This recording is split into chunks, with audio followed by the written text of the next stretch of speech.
Educação à distância, mudando realidades.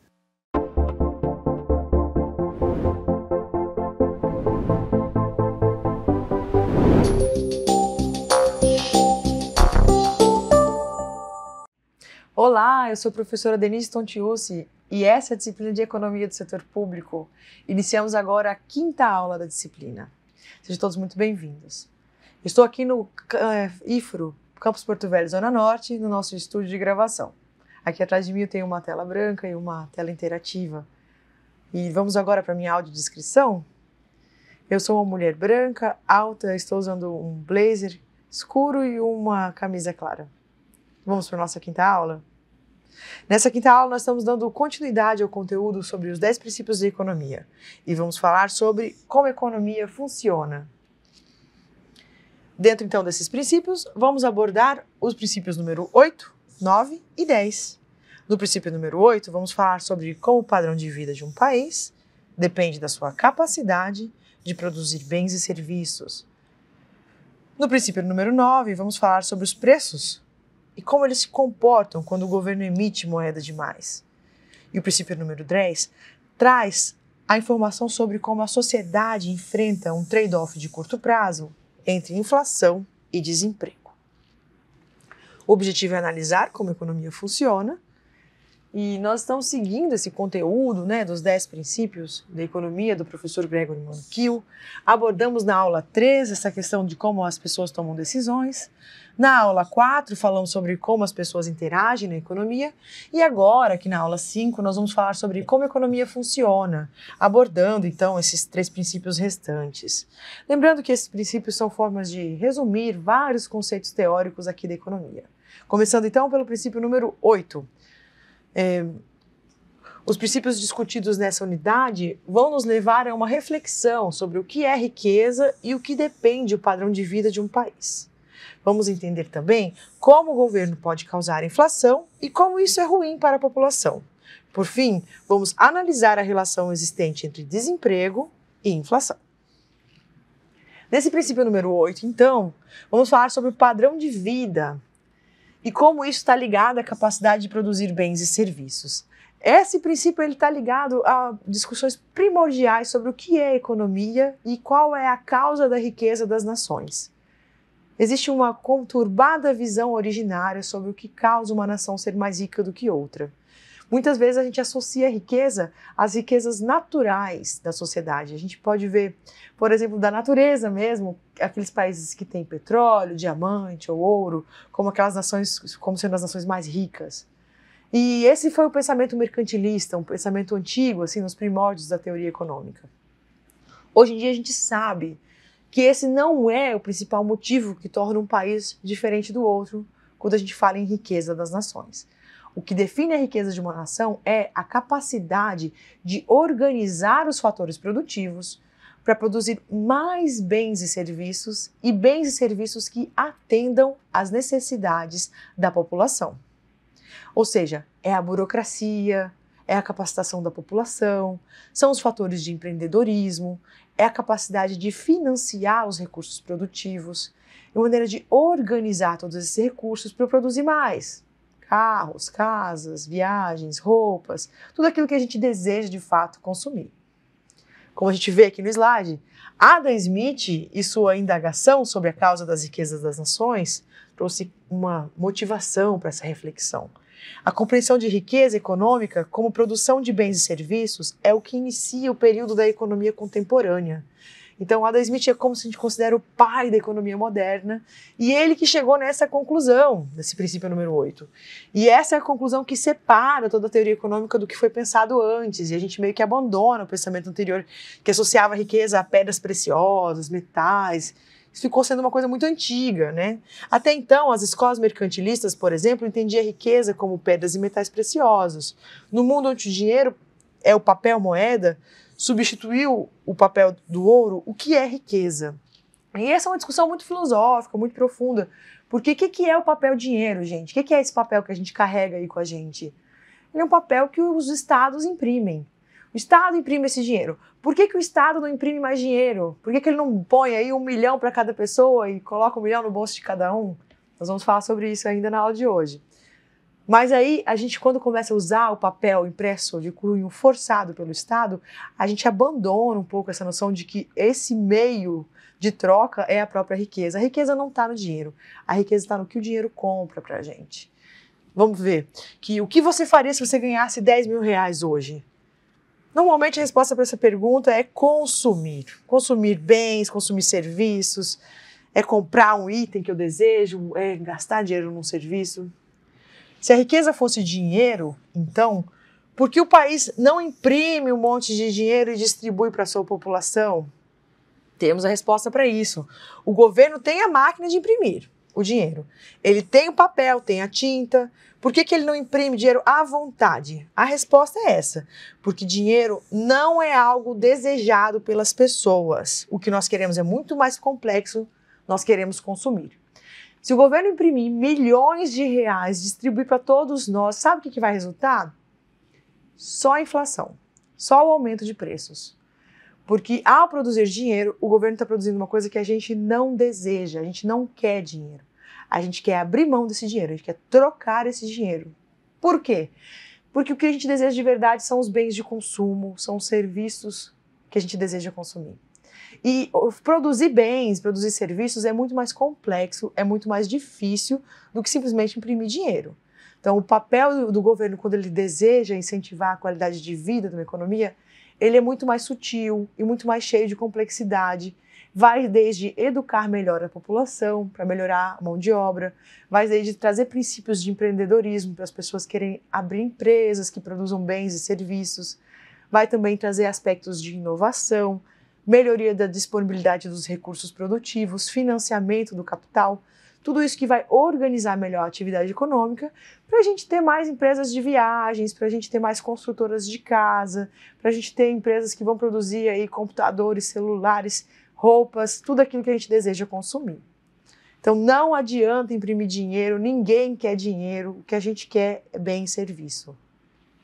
O nosso padrão de vida, como um país, não depende da quantidade de dinheiro em circulação, mas sim da quantidade de bens e serviços disponíveis para serem comercializados. Como aumentar o padrão de vida da sociedade? Melhorando a produtividade. E aí, a resposta é muito mais complicada. Como melhorar a produtividade, né? O padrão de vida de um país depende da sua capacidade de produzir bens e serviços. Sabe que a produtividade do brasileiro melhorou muito pouco entre 2019 e os anos 80, né? Ela vem oscilando aí em patamares muito parecidos. E é por isso que a gente não é uma nação mais rica. O padrão de vida, então, condicionado à produtividade, a gente vê que a produtividade do país aumenta por meio do progresso tecnológico. Isso acontece quando trabalhadores se qualificam mais e também quando as ferramentas e os métodos de trabalho evoluem, por exemplo, com máquinas e equipamentos melhores ou métodos e linhas de produções fordistas, entre outras estratégias. Moeda não é riqueza. Na teoria ortodoxa, o único papel da moeda é facilitar as trocas entre as pessoas. Você, por exemplo, pode trabalhar no seu emprego, receber salário e com esse salário paga pela sua moradia, seu alimento, seu transporte, entre outras coisas. Você paga o que consome com o trabalho. A moeda só ajuda na transação, na hora de fazer o troco. Cabe ao governo imprimir moeda. Dizemos que o governo tem o monopólio da emissão de papel moeda. E por isso também cabe a esse governo muito cuidado e responsabilidade no processo de emissão dessa moeda, porque os preços sobem quando o governo emite moeda demais. Esse é o princípio número 9.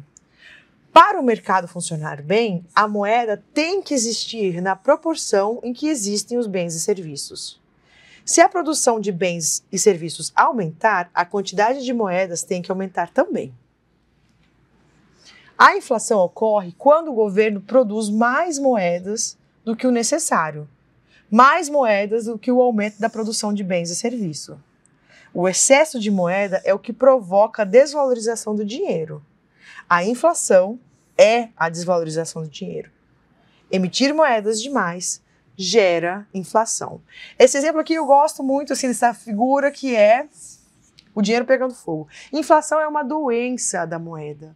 A moeda perde o seu poder de compra. É como se você tivesse guardado um bem achando que ele estava bem armazenado ali e ele começou a apodrecer, a perecer. A moeda que você achou que era de um material muito bom, como se ela fosse feita de folha, ela começou a quebrar e aí ela começa a comprar menos. Você tinha R$100, ia no mercado, comprava vários itens da cesta básica, um ano depois você vai com os mesmos R$100 e compra menos itens. Isso é inflação. Isso é intensificado e piorado quando o governo emite moedas demais. O governo tem o monopólio da emissão de moedas, mas ele deve exercer esse monopólio com muita parcimônia, com muita responsabilidade, porque caso contrário ele vai gerar inflação para a sociedade. E a inflação, né? Emitir moedas demais gera inflação. A inflação é esse aumento geral e contínuo do nível de preços, ela desestabiliza o planejamento das empresas e empobrece as famílias. Cabe ao governo controlar a inflação para melhorar a desigualdade social e a possibilidade de crescimento econômico. Seguimos então para o princípio número 10, que fala assim: a sociedade enfrenta um trade-off de curto prazo entre inflação e desemprego. Gente, esse princípio vai amarrar um monte de coisa que a gente está estudando até agora, hein? O que é trade-off? Trade-off é aquela escolha, que quando eu escolho uma coisa, eu estou abandonando a outra. No curto prazo, para economistas, são pouco tempo, viu? 1 ano, 2, 3 no máximo. Então, em poucos anos, em poucos tempos, a sociedade escolhe se ela vai aumentar um pouquinho a inflação ou se ela vai deixar subir o desemprego. Quando a sociedade tem um movimento em que o Estado está emitindo muito dinheiro, está dando muito crédito, muitos financiamentos, está fazendo a população acessar muito dinheiro, ela vai ter um aquecimento e vai diminuir o desemprego. Só que se isso não vier acompanhado de outras políticas públicas, isso não é sustentável. Em pouco tempo, aumenta-se a inflação e o desemprego ao mesmo tempo. A gente tem que ter muitas responsabilidades. Governos ruins que nos governaram, nos levaram para cenários inflacionários, utilizaram dessas medidas, que são medidas de irresponsabilidade, de deixar a inflação decolar, a custo de a gente ter uma ilusão de que está tendo um crescimento econômico, porque está tendo uma redução do desemprego. Mas isso é uma coisa que apodrece a economia, destrói a capacidade da economia crescer no longo prazo, e isso deve ser evitado com todas as forças. O governo não pode abandonar a perseguição do controle inflacionário. Se o governo solta as rédeas e deixa a inflação correr, ele está correndo muito risco de, em pouco tempo, ter aumento da inflação e do desemprego ao mesmo tempo. A gente vê aqui que vimos no princípio 9 que a inflação empobrece ainda mais os pobres e atrapalha o planejamento das empresas, comprometendo o crescimento econômico. Se a inflação é tão ruim, então por que tantos governos adoram a política inflacionária? Porque os governos agem de forma populista no curto prazo, gerando inflação para reduzir o desemprego. O aumento da moeda em circulação confunde as pessoas. Elas não conseguem identificar rapidamente se está havendo aumento da produção de bens e serviços ou se é somente a quantidade de moeda que está aumentando. Chega a moeda e vem com ela o desejo de consumo. Isso aquece o mercado. O mercado aquecido gera contratações. No entanto, esse movimento não é sustentável. Quando o mercado sente que mais pessoas estão buscando consumir, mas não existe um produto para ser consumido, produto ou serviço, para entregar para essas pessoas, ocorre a correção via preço, que é a subida dos preços, que é a inflação. A inflação agrada aos governos no curto prazo por 2 motivos. Tanto porque ela reduz o desemprego, quanto porque ela aumenta relativamente a arrecadação do Estado por meio do que chamamos de tributo inflacionário. A gente paga tributo primeiro. Mas funciona assim: inflação gera instabilidade econômica, insegurança para investir e baixos investimentos, o que no longo prazo diminui os postos de trabalho, gerando mais desemprego. Cabe aos governos terem responsabilidade, combater a inflação e não utilizar essa medida populista para aumentar o desemprego, porque isso é um problema sério para a sociedade. Isso descaracteriza a força da moeda, isso enfraquece toda a economia, porque tudo que a gente juntou em real, imagina, depois da inflação, não compra o mesmo do que comprava no passado. A nossa economia começa a ruir quando a gente acumula um volume gigantesco de inflação. Nós aqui que viemos de um país que tem origens inflacionárias, temos que compreender um pouco melhor isso e fugir dessa armadilha. Sugiro que você faça a leitura do material de apoio e compreenda melhor esses mecanismos. Por enquanto, ficamos por aqui. Vamos ver aqui no slide que no longo prazo o efeito positivo da inflação sobre o desemprego vai diminuindo até não ter mais efeito nenhum. A inflação gera instabilidade macroeconômica e isso gera insegurança para investir, que acumula em baixos investimentos, baixo número de empregos gerados e assim por diante. Guardo vocês na nossa próxima aula e espero que você faça a leitura do nosso material. Até breve!